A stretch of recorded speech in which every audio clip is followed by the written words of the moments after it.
प्रधानमंत्री नरेंद्र मोदी एक बार फिर मजबूत एनडीए सरकार की मांग कर रहे हैं। मोदी का ये इशारा ईरान इजराइल के बीच चल रहे युद्ध को लेकर था।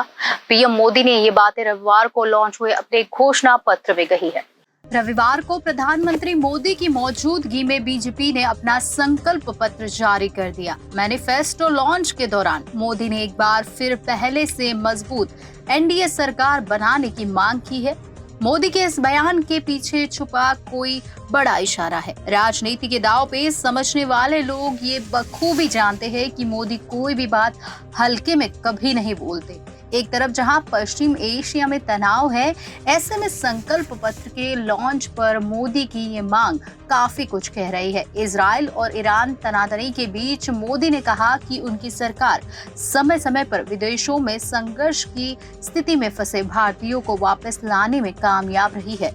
मोदी ने यह भी कहा कि अंतर्राष्ट्रीय मंच पर और तेजी से विकास के लिए यह भारत का समय है। दिल्ली में बीजेपी ऑफिस में घोषणा पत्र के दौरान पीएम मोदी ने कहा कि आज दुनिया भर में अनिश्चितता और तनाव का माहौल है।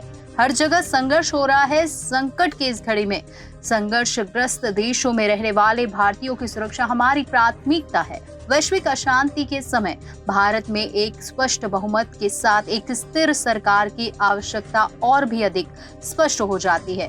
भाजपा एक ऐसी सरकार बनाने के लिए प्रतिबद्ध है जो देश की अर्थव्यवस्था को मजबूत करेगी और इसे प्रगति और विकास की ओर ले जाएगी। भाजपा का ये संकल्प पत्र ऐसी सरकार का आश्वासन देता है।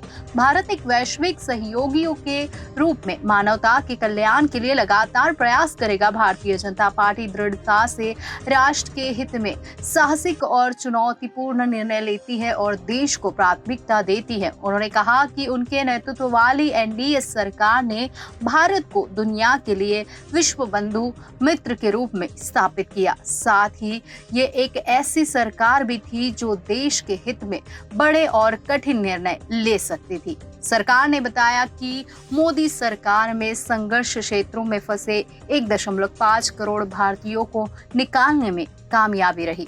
मोदी ने कहा कि हमने पिछले 10 वर्षों में भारत को विश्व स्तर पर एक विश्वसनीय भरोसेमंद आवास के रूप में स्थापित किया है। हमने मानवता के लाभ के लिए भारत के विचारों और कार्यों की स्वतंत्रता का प्रदर्शन किया है। हमारे मानव केंद्रित विश्व दृष्टिकोण ने सर्वसम्मति निर्माता, प्रथम उत्तरदाता और वैश्विक दक्षिण के लिए एक आवाज बनने में मदद की है। भारतीय नागरिकों को अन्य संघर्ष क्षेत्रों के अलावा युद्ध प्रभावित यूक्रेन और इजराइल से निकाला भी गया है।